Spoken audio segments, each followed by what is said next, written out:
Vengan a mí todos los que están afligidos y agobiados, y yo los aliviaré. Carguen sobre ustedes mi yugo y aprendan de mí, porque soy paciente y humilde de corazón. Es palabra de Dios. Gloria a ti, Señor Jesús.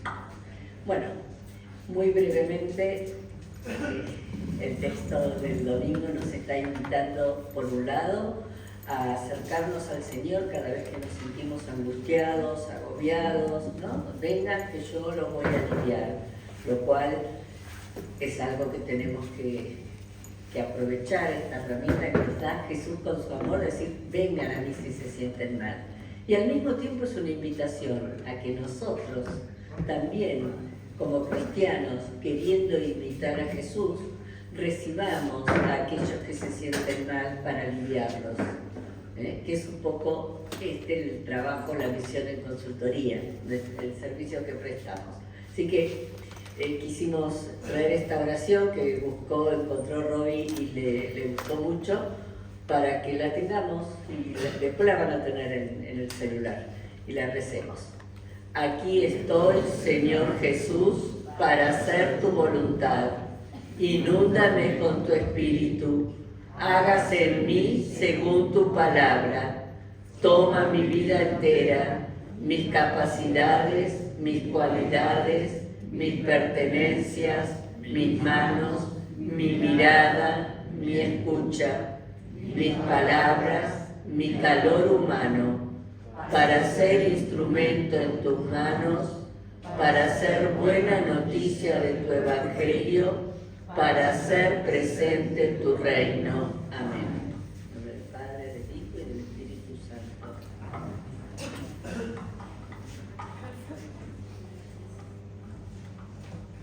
Bueno, buenas noches a todos. Estamos aquí al final. Hemos llegado al fin de la carrera. Conservaron la fe y siguieron acá. Así que hoy, terminando esta primera etapa, porque no es nada más que este seminario, no es nada más que la primera etapa de esta convocatoria que hicimos aquí en este equipo diocesano de consultoría y que esperamos que sea el principio de un camino de servicio que compartamos. Así que lo de hoy va a ser un poco este encuentro, esta primera parte del encuentro, lo titulamos como saber, orientar y derivar, ¿no? Y vieron que en las últimas charlas de estos últimos martes, como la segunda parte que nosotros decimos del seminario, hablamos de distintas situaciones en las cuales había este subtítulo que era orientar y derivar, ¿no? Situaciones que requieren especial acompañamiento o derivación. Y hoy un poco el rol mío es algunas de las situaciones o varias de estas situaciones que estuvimos viendo, es posible que requieran algún tipo de orientación o derivación en el área jurídica, que sería mi expertise, ¿no? Y por eso de eso vamos a hablar. En otros seminarios esta charla la compartíamos un poquito con Alfredo Munchut, que es médico, porque en realidad hay muchos casos en que la derivación tiene relación con temas médicos, ¿no? Recuerdo que en el primer seminario, creo que fue, ahí lo estoy mirando, decía que puede darse una situación de alguien que venga al acompañamiento y que plantee una situación de crisis de pareja, crisis familiar, y cuando uno empieza por ahí a preguntar, indagar y conocemos más la situación de esa familia que consulta o de esa pareja que consulta, por ahí se puede ver que detrás hay una situación complicada familiar, porque a lo mejor esa familia tiene hijos y esos hijos eran cuidados especialmente por una abuela para que los padres pudieran trabajar, y la abuela, y Alfredo me dice que sí, vas a decirme si me acuerdo bien el caso. Y bueno, y esa abuela a lo mejor está con un problema de salud o directamente no se puede ocupar más de esos nietos, y toda esa estructura familiar, toda esa organización familiar como que se desarma y entra en crisis. Y a lo mejor en ese trabajo que podemos ir haciendo vemos que el problema o la situación que desencadena toda esa crisis de pareja y esas recriminaciones y ese cansancio y todo esto que sabemos que ocurre generalmente cuando hay una crisis de pareja, todo lo que está detrás, viene por ese tema de salud. Y a lo mejor si se puede orientar a esa familia para que quizá, supongamos, esa abuela se tramite un certificado de discapacidad y pueda tener algunas prestaciones que el Estado brinda, como la brinda el Estado, nuestro Estado, ¿no? Pero que puede brindar a esta persona que está en esa situación, quizá toda la familia puede reorganizarse y se puede ayudar. Ese es el sentido un poco de este espacio, ¿no? De este rato que vamos a compartir hoy. Porque nosotros ya a esta altura, bueno, sabemos que nuestra función, ¿es así? Sí. Que nuestra función siempre es en consultoría, recibir al que viene a consultar, esa acogida y esa escucha amorosa que permita que la persona se vaya diciendo, ¿no? Esto es lo que estuvimos viendo hasta ahora, ¿no? No es tanto lo que nosotros vamos a decir, sino lo que quien consulta, al escucharse, va diciéndose y pudiendo escuchar y pudiendo ir encontrando los caminos con nuestras preguntas, con nuestro reflejo, para ir resolviendo sus propios problemas. La derivación, o cuando nosotros hablamos de orientar y derivar, no quiere decir que, bueno, ahora en este caso lo derivo, ya no es más, no lo acompaño más. No, muchas veces, o la mayoría de las veces, el acompañamiento nuestro en consultoría va a seguir. O sea, nosotros podemos seguir acompañando una situación independientemente de que veamos que es conveniente o necesario hacer algún tipo de derivación o orientar, o a veces incluso el consultante pide, ¿no? Recién antes de empezar, el matrimonio de los que ya forman parte del equipo me decía que seguramente mañana me iba a llamar porque me empezaba a contar un caso que tiene temas de salud que están vinculados con temas legales y que entonces ellos quieren ver un poquito cómo pueden orientar, ¿no? Acá yo puse, muy rápido, hay muchas diapositivas en esta presentación, y algunas van a ser para que ustedes después las puedan ver y por supuesto que súper a disposición de cualquier pregunta que tengan, ¿no? Pero vamos a ir rápido porque tenemos poquito tiempo. Acá yo traté de poner en base a la experiencia que tenemos de estos años, cuáles son las situaciones que más frecuentemente se dan en consultoría y que tienen alguna implicancia legal. Y más o menos son las que ustedes ya vieron que fuimos hablando en estos encuentros, ¿no? Las crisis de pareja, de las cuales habló sobre todo Agus, las cuestiones vinculadas con la parentalidad, los temas con los hijos, ¿no? Mucha problemática con los hijos, o a raíz de la crisis de pareja, las cuestiones que hay que resolver en relación a los hijos, cuestiones vinculadas con la parentalidad, que habló bastante Pío, los temas de violencia doméstica, de los que habló Alicia hace 2 semanas, incluso esa forma particular y agravada de violencia que serían los temas de maltratos y abusos, incluso el abuso sexual, y situaciones vinculadas más con temas de salud que en general se presentan a través de la discapacidad, de los problemas de salud mental, que habló Pío la otra vez, y de adicciones, que también es lo que habló Pío. Eso es lo que en la experiencia que tenemos han surgido más frecuentemente. Acá dice orientar y derivar, hacia dónde se derivan este tipo de situaciones, y la derivación puede ser hacia juzgados de familia o menores, y ahí puse otros recursos e instituciones, lo que nosotros llamamos las redes, ¿no? Muchas veces no se trata de una derivación estrictamente legal, por más que estoy hablando yo en este tema, sino que hay otros tipos de recursos que estas redes que son instituciones o organismos, a veces son públicos, a veces son privados, a los que podemos acudir y que estamos intentando armar cada vez más en nuestra diócesis, a los que se pueda recurrir para derivar estas situaciones. Bueno, esta es una definición del derecho de familia. Obviamente el derecho de familia es lo que es la parte del derecho que regula y trata de dar solución a todos los problemas que puedan tener relación con las familias. En este de las familias ya habíamos visto en su momento con Agus y con Nora Pompa que hoy en día la definición de familia tradicional está muy cambiada, ¿no? Y a nivel jurídico también hay un cambio porque tradicionalmente cuando hablábamos de familia estábamos hablando de personas unidas por vínculos o lazos de parentesco. Los distintos tipos de parentesco que pueden haber, ¿no? La consanguinidad, la sangre, la afinidad, el matrimonio y la adopción. Pero hoy en día hay también en las instituciones jurídicas, o sea, en el derecho, conceptos más amplios de familia, en los cuales se incluyen en muchos casos personas que conviven y no son parientes. Así, por ejemplo, ustedes saben que con determinados años de convivencia se puede hacer una información sumaria para incorporar al conviviente a la obra social, por ejemplo, ¿no? Tenga o no tenga hijos, o el conviviente, si tienen hijos, si tienen un determinado tiempo de convivencia, puede tener acceso a la pensión, a la jubilación, o sea, a la pensión que vendría a ser la derivada de la jubilación, aunque no estén casados.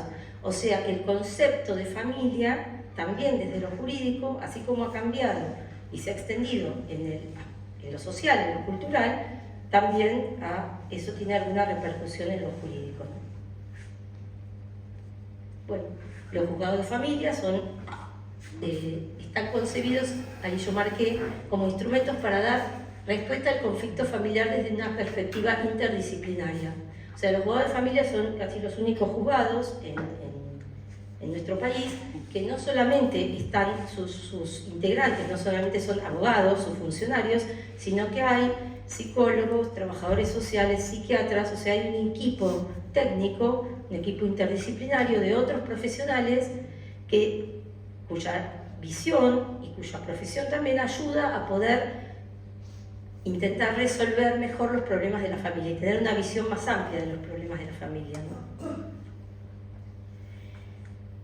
Bueno, esto de cómo trabajar los temas legales en familia lo podemos pasar un poquito, pero es una visión más amplia que cuando ustedes después lo vean tiene bastante que ver con lo que hablamos en consultoría, ¿no? Porque para trabajar temas legales en familia, como para trabajar en la consultoría familiar, es muy importante poner la oreja, dedicar tiempo a escuchar qué es lo que le pasa y cómo es esa familia, a conocer la situación de la familia y a prestar atención, aún los abogados, más allá de quien es nuestro cliente, que es un adulto, padre, madre o algún miembro de la familia, a poder mirar un poquito a todo ese grupo familiar y si hay hijos menores o hay menores o personas discapacitadas, especialmente atender a los intereses de esas personas aún más allá de los del propio o integrando en eso los del propio cliente, ¿no? Bueno, acá yo transcribí algunas normas muy importantes que son internacionales, que nuestro país tiene incorporadas como su propio derecho interno y que están en la Constitución Nacional, para entender que todos los temas que tienen que ver con la familia, a la República Argentina los ha incorporado y los considera dentro de lo que, cuando estudiamos derecho, el derecho positivo, o sea, la ley se presenta como una pirámide, ¿no? Una pirámide. En la punta de la pirámide está la Constitución Nacional. Bueno, todas estas normas que hacen a las personas y a la familia están en la punta de la pirámide normativa, o sea, son parte de la Constitución Nacional.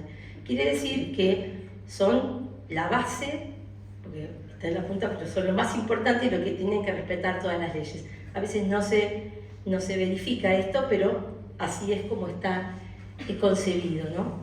Entonces está la Declaración Universal de los Derechos Humanos, que es de 1948. También ver esta evolución nos va mostrando cómo hay temas que se fueron incorporando en la cultura y después generalmente lo social va marcando lo cultural y después viene la ley, ¿no? O sea, que recepta eso, la ley positiva.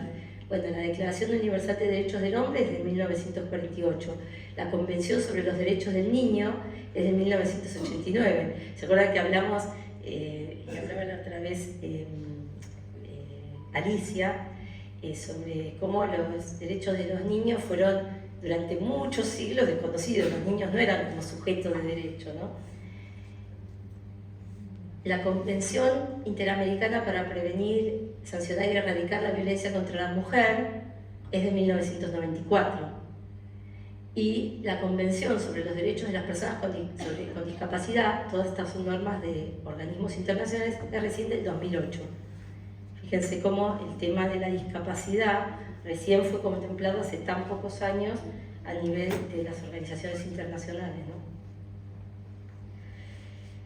Bueno, esto es brevemente, si la derivación es una derivación legal dentro de nuestra diócesis, el Departamento Judicial de San Isidro, o sea, todo lo que abarca a nivel judicial, San Isidro es más amplio que nuestra diócesis, porque abarca Vicente López, San Isidro, San Fernando y Tigre, todos partidos que integran nuestra diócesis, pero también abarca Pilar, el partido de Pilar, todo eso que está ahí, que es fuera de la diócesis, ¿no? Esta es cómo está organizado un poquito la justicia, pero esto lo vamos a pasar. Si ustedes después lo quieren ver y tienen alguna pregunta, la hacen. Esto es lo que les decía recién, que los juzgados de familia, además del juez y los funcionarios judiciales, abogados, está integrado por un consejero de familia o consejera de familia, ¿no? Que es un funcionario que se ocupa de, dentro del tribunal, de intentar resolver los temas que llegan al tribunal sin que intervenga el juez. O sea, una etapa de una conciliación, una mediación para obtener una conciliación, un acuerdo entre partes, dentro mismo del juzgado. La verdad que estos funcionarios son sumamente útiles y mi criterio casi es lo que mejor funciona de la justicia de familia de la provincia, por lo menos de los departamentos judiciales que conozco del Gran Buenos Aires, porque es gente con mucho criterio y que ayuda muchísimo. Hoy mismo tuve a la mañana una audiencia y logramos un muy buen acuerdo a través. Sí, lo que pasa es que esto, sí, la etapa de mediación es obligatoria antes del juicio, no solo en los temas de familia, sino en todos los temas, prácticamente. Lo que pasa es que en el ámbito de familia se hace en el tribunal. O sea, se inicia el expediente en el tribunal, en el tribunal de familia corresponda, y la primera etapa del proceso se hace ante el consejero de familia. Es como si el propio juzgado tuviera dos sectores, por así decir, ¿no? Uno es el sector prejudicial, de mediación, de conciliación, de intentar. Los funcionarios que están a cargo de eso son los consejeros de familia. Hay varios juzgados que tienen 2 y hasta 3 ahora por la cantidad de casos que atienden. Si no se logra el acuerdo, ese consejero o consejera de familia da por cerrada esa etapa previa y el tema pasa propiamente dicho al juzgado para lo que sería la etapa contenciosa, ¿no? El juicio propiamente dicho. Y bueno, y esto que yo les decía antes, de que hay un equipo técnico auxiliar que está integrado por psiquiatra, psicólogo y trabajador social, que asisten tanto al consejero de familia como al juez, porque uno puede estar en esa etapa de conciliación previa y que se pida un informe al equipo técnico, que entrevista a las partes, entrevista a los hijos, produce informes, o que lo pida después el juez para tomar una resolución definitiva en la segunda etapa, ¿no? Bueno, y fuera del ámbito del juzgado, hay un funcionario que también es un abogado, que es el defensor de menores.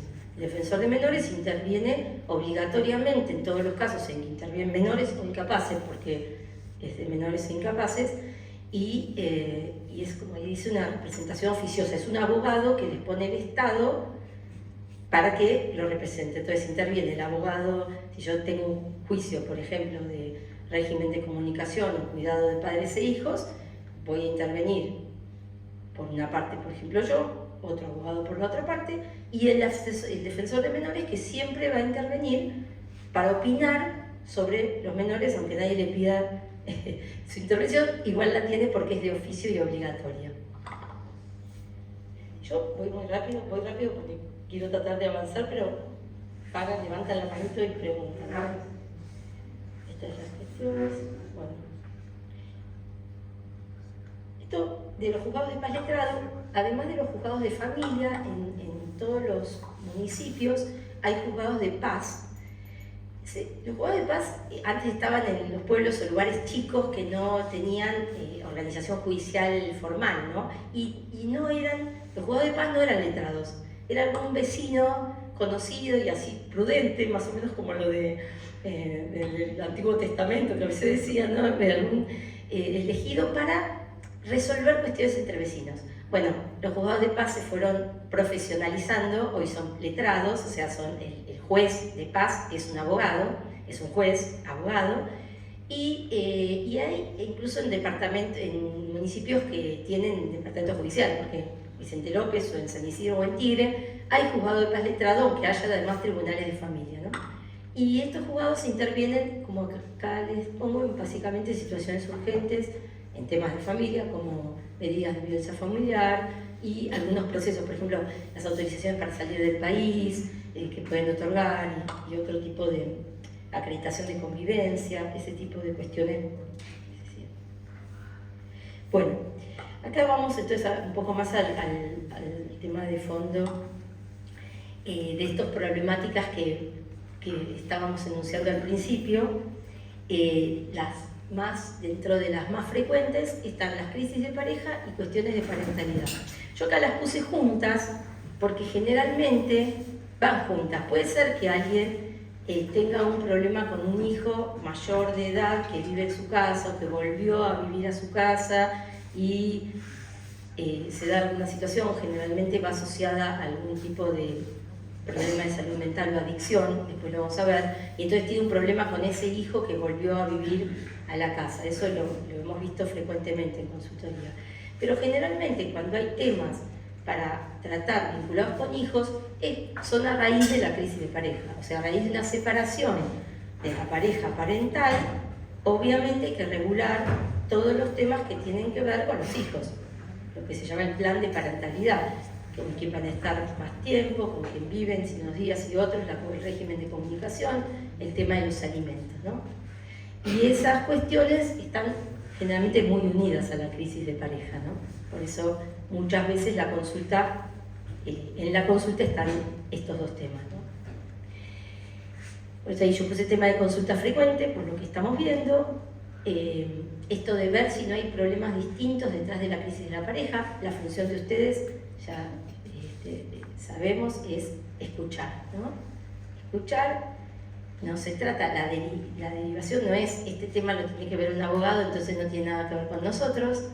Al contrario, quizá la escucha muchas veces hace que la crisis, por motivo de la crisis, pueda salir a la luz y que pueda incluso a veces hasta poder encontrarse medios de ir caminando para salir, encontrar una salida a la crisis que no sea la de la ruptura de la pareja, ¿no?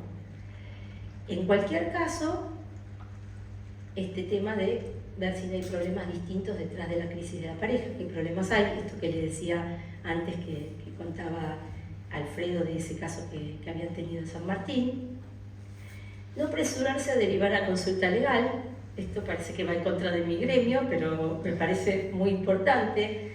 Muchas veces los abogados ponemos las cosas en un lugar apresuradamente que no deberían estar. Entonces, no es que cualquier persona que tiene un problema con su pareja esto es para el abogado y no para nosotros, ¿no?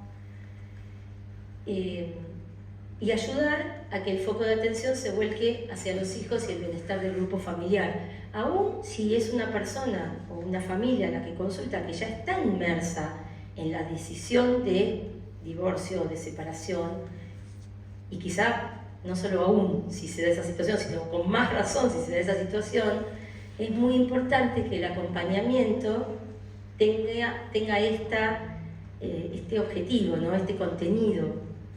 Quien está inmerso en la crisis de pareja, generalmente nosotros mismos podemos darnos cuenta cuando estamos en época de crisis con nuestro marido, nuestra mujer, nuestra pareja, estamos enojados, solemos estar resentidos y revisar y volver a repasar, en lugar de, como decía Agus, tratar de recordar lo bueno que nos llevó a estar juntos, tendemos a recordar lo malo que nos lleva a estar enojados hoy. Entonces, en ese estado es es bastante frecuente que lamentablemente los hijos y el bienestar del grupo familiar, el bienestar de los hijos, se postergue en función de otros intereses personales o del propio enojo, ¿no?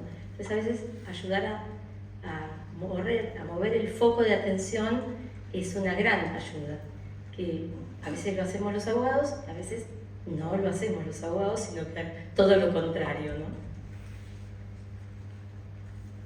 Y acá están las cuestiones que hay para resolver con motivo de la separación de la pareja, todo esto que por eso yo lo puse junto, la atribución, y que muchas veces se consulta y es problemático, ¿no?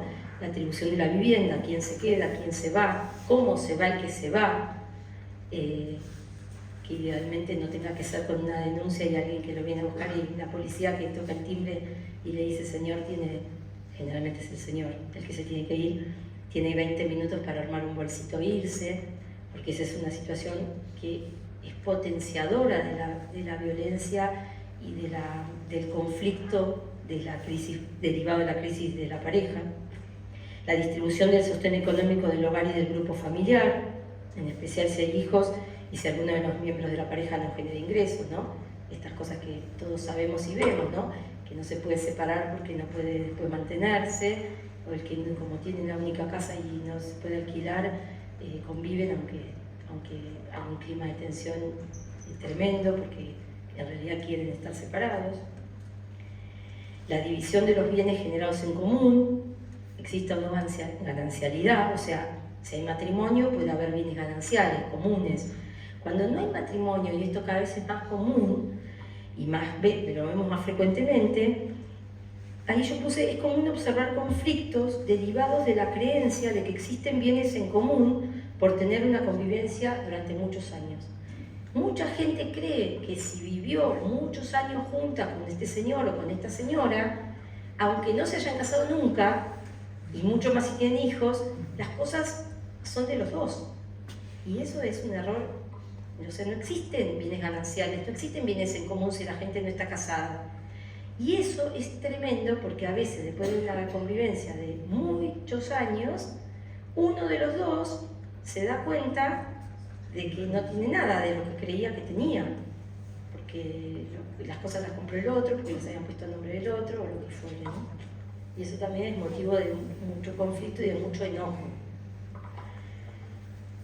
El derecho de comunicación, digamos, progenitores con los hijos comunes, bueno, entre ellos la atribución del cuidado personal, lo que antes se llamaba tenencia, ahora la ley lo llama cuidado personal, que yo considero que es un gran avance, porque tenencia es algo que parece que hace referencia a una cosa, no a los chicos, a los niños. Entonces, hablar de cuidado personal es mucho más humano que hablar de tenencia. Y ayuda, aunque sea desde el lenguaje, que como dijo Mercedes, crea realidades, hasta darme cuenta que mis hijos no son tenencia de nadie, no son propiedad de nadie, ¿no? Son nuestros hijos en los que tenemos que pensar para que estén bien, sigan estando bien aún estando los padres separados, ¿no? Y el régimen de comunicación con el progenitor no conviviente, que antes se llamaba régimen de visitas, que también, porque no hay uno que visita, no es un extraño que va de visita, el padre que se fue de la casa, ¿no? Como a veces algunas mamás creen, ¿no? Eso es más de las mujeres que de los varones, lamentablemente.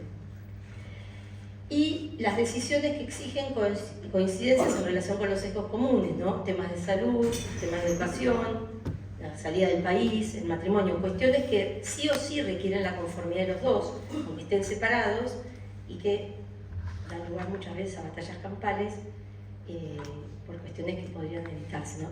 Estos temas son temas que hay que resolver cuando un matrimonio o una pareja se separa, y después, porque hay cosas como una salida del país o un tema de cambio de colegio que pueden prolongarse un montón en el tiempo, ¿no?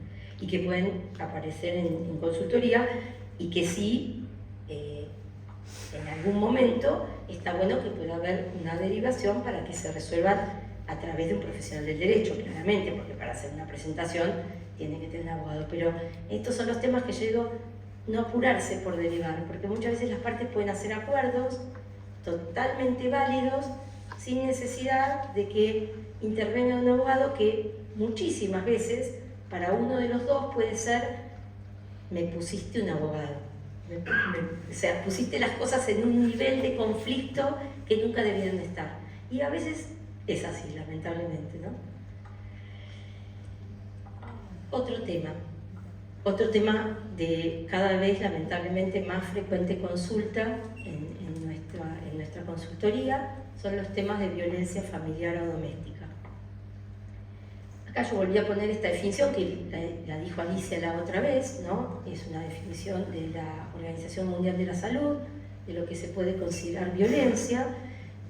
Hay muchas formas de violencia y también, como dijo Alicia, hay formas y situaciones violentas que requieren una intervención urgente de un tercero, o sea, donde ustedes pueden decir: esto tenemos que derivarlo y tenemos que decirle a la persona que recurra a una denuncia, y otras muchas que no.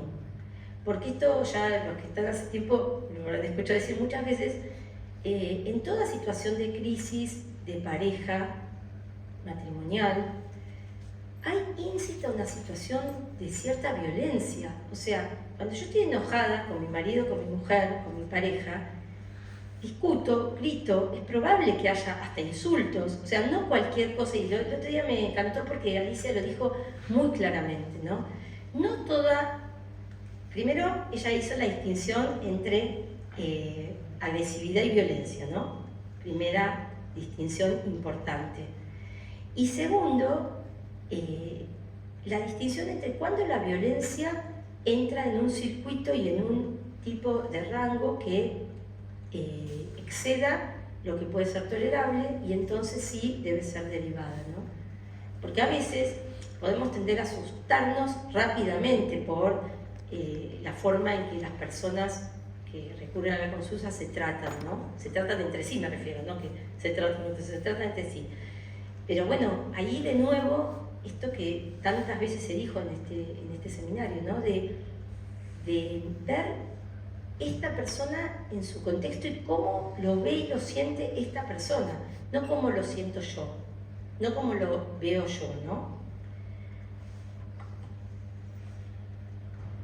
Bueno, acá está en el tema de la violencia doméstica, que hoy la verdad es que es algo, bueno, como ya dijeron también Pío y Alicia mucho, vivimos en una sociedad y en un ambiente que es violento y que nos lleva a la violencia, ¿no? A una respuesta violenta. Entonces, las leyes que protegen las dictadas en relación a la violencia familiar y que tratan de evitar, primero, cortar una situación de violencia cuando existe y evitar que se repitan. Esas son las dos intervenciones que el juez tiene en relación a estos temas de violencia y a la ley, ¿no? Por eso es que las medidas que se toman son muy urgentes, porque la ley está concebida para situaciones en que hay riesgo cierto a la salud y a la vida, ¿no? La salud, que no solamente es física, porque puede haber violencias psíquicas, morales, que pueden ser igual o más graves que la violencia física, ¿no? Pero lo que sí es que la ley está concebida para situaciones graves. Y lamentablemente hoy se utiliza mal, a mi criterio muy mal, para cualquier o casi cualquier situación en la que hay un conflicto, y en toda o casi todas las crisis matrimoniales hay un conflicto, y como una herramienta de fuerza que lamentablemente hoy tenemos las mujeres. Por eso yo ahí abajo puse la perspectiva de género. Torna hoy muy desigual la situación si el denunciante es mujer o hombre, aunque existen múltiples casos de violencia física o moral ejercida por las mujeres. No es que las mujeres siempre somos buenas y víctimas, muy lejos estamos de eso. Sin embargo, la realidad es que hoy, si cualquier mujer va a hacer una denuncia a la comisaría de la mujer y después va al juzgado que le corresponde, es muy probable que en términos de 1 o 2 días consiga una medida de restricción respecto del marido, pareja, cualquier pariente, hombre, que sea denunciado. Y no así al revés. Y esa disparidad, ese desbalanceo tan marcado de la balanza de la justicia, es también generador de violencia, ¿no? Porque es generador de una violencia tremenda. Un papá que es denunciado y que no puede acercarse a X cantidad de metros de esa madre y que los hijos los tienen que ir a buscar a no sé cuántas cuadras o los tienen que dejar un tercero en una estación de servicio o en la guardia del barrio o en X lugar, y que le preguntan ¿y por qué no puedes entrar? ¿O por qué tengo que venir mojándome, teniendo frío un día como hoy? Es muy difícil para muchos papás explicar esas situaciones, ¿no? Esa es la realidad hoy, tremendamente. Una vez que le he reclamado a algún juez esto, me dice, bueno, nosotros no podemos averiguar, es como en la duda es preferible otorgar de más que no de menos. Lo que pasa es que ya el instrumento está tan mal usado, los juzgados están tapados, sacan 30, 40 o 50 medidas de violencia por día, todos los juzgados de familia, los juzgados de paz. Es imposible. Y mientras tanto, al mismo tiempo, los femicidios siguen ocurriendo. Porque no es que, digamos, si uno pensara se protege tanto que por lo menos no hay más muertes, uno diría, bueno, a lo mejor es como que se evita el mal mayor, ¿no? Pero no es así.